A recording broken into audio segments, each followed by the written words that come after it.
ሰላም የቻናላችን ቤተሰቦች በዚህ ቻናል አማርኛ፣ እንግሊዘኛ፣ ሂሳብ እንዲሁም ሌሎችን ትምህርቶችን በኦንላይን እናስተምራለን። መማር የምትፈልጉ ቪዲዮ ላይ ባስቀመጥነው ስልክ በኢሞ፣ በቴሌግራም፣ በዋትስአፕ እንዲሁም በሌሎች የሶሻል ሚዲያ አማራጮች ይደውሉልን። የምትፈልጉትን ትምህርት በምትፈልጉት ሰዓት እናስተምራለን፣ እያስተማርን እንገኛለን። ሰላም እንደናችሁ በያላችሁበት ሰላማችሁ ይብዛ። እንግዲህ ዛሬ ደግሞ ከባለፈው የቀጠለውን ቪዲዮ ወይም ደግሞ ከባለፈው ትምህርት የቀጠለውን ክፍል 4ን እየላችሁ መጥቻለሁ።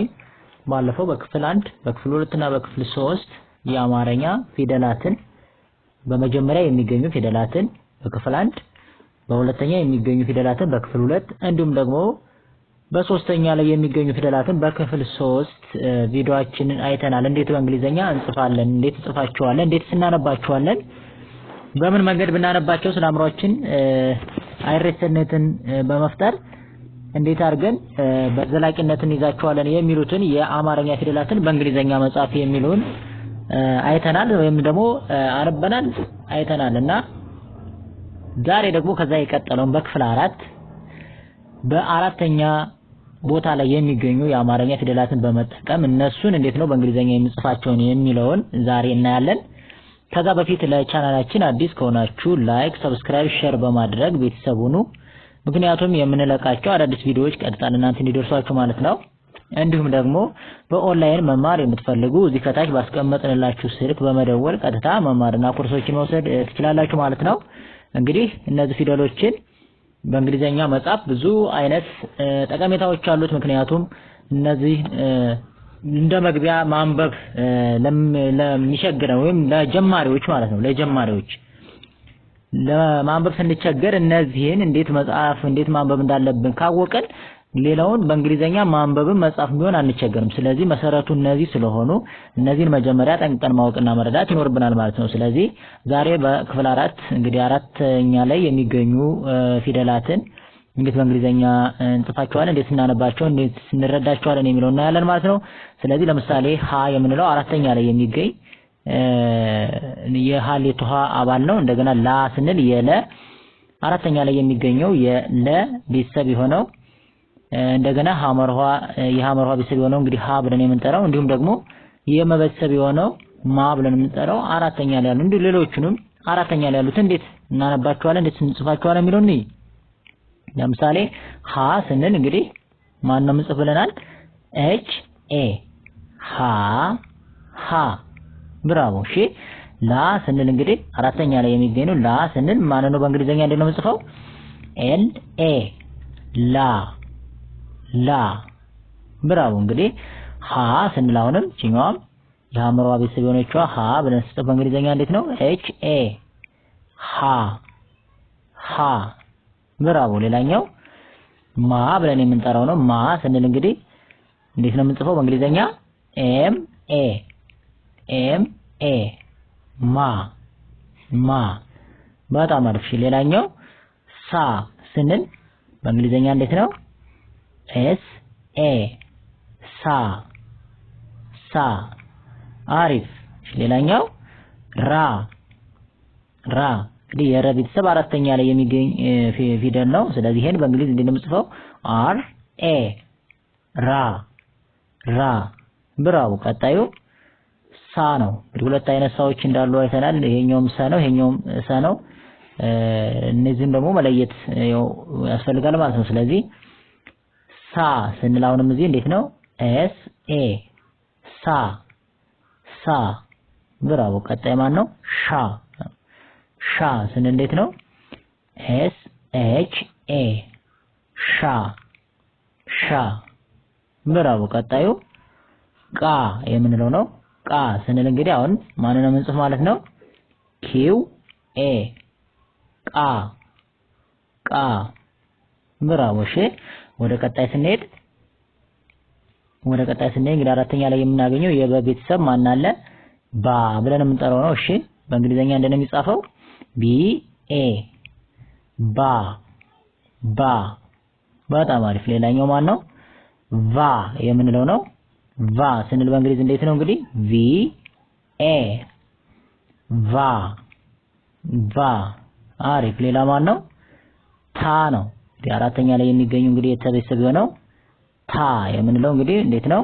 ቲ ኤ ታ ታ። እሺ ሌላኛው ቻ የምንለው እንግዲህ የቸ ቤተሰብ የሆነው ነው። አራተኛ ላይ የምናገኘው በእንግሊዘኛ ስንጽፈው እንዴት ነው? ሲ ኤች ኤ ቻ ቻ። ብራቮ። ቀጣዩ ያ ነው። እሺ እንዴት ነው የሚጻፈው? ዋይ ኤ ያ ያ። ያው እንደምታያቸው ከዚህም ኤን ይወስዳሉ በመጨረሻ ላይ ሁሎቹም ማለት ነው። ባለፈው ያየናቸው ደግሞ እንግዲህ ለምሳሌ አሁን በሶስተኛ ላይ ያየነው እንግዲህ አይን ነበር የሚወስዱ በሙሉ አይን ነበር። ለምሳሌ ሂ ስንል አይ ነው፣ ሊ ስንል ኤል አይ ነው፣ ሚ ስንል ኤም አይ ነው፣ ሪ ስንል አር አይ ነው። እንደዛ እያለ አይ ይወስዱ ነበር እና ለመጻፍና እንደዚሁ ለመረዳት በዚህ ወይ የሚወስዱትን ፊደል የሚያስከትሉትን ፊደል በማየት መጻፍና መረዳት ያስፈልጋል ማለት ነው። እሺ ሌላኛው ይሄ ማን ነው? ና የምንለው እንግዲህ የነ ቤተሰብ የሆነው እንዴት ነው በእንግሊዝኛ የሚጻፈው? ኤን ኤ ና ና። ብራቮ። ቀጣዩ ማን ነው? ኛ የምንለው የኛ ቤተሰብ የሆነው በእንግሊዝኛ እንዴት ነው የሚጻፈው? ጂ ኤን ኤ ኛ ኛ። ብራቮ። ሌላ ማን ነው? አ የምንለው የአ ቤተሰብ የሆነው እሺ አ ስንል በእንግሊዝ እንዴት ነው? ኤ ነው የምጽፈው። እሺ አ አ። አሪፍ። ሌላኛው ካ ነው እንግዲህ የከ ቤተሰብ የሆነው ካ በእንግሊዝ እንዴት ነው የሚጻፈው?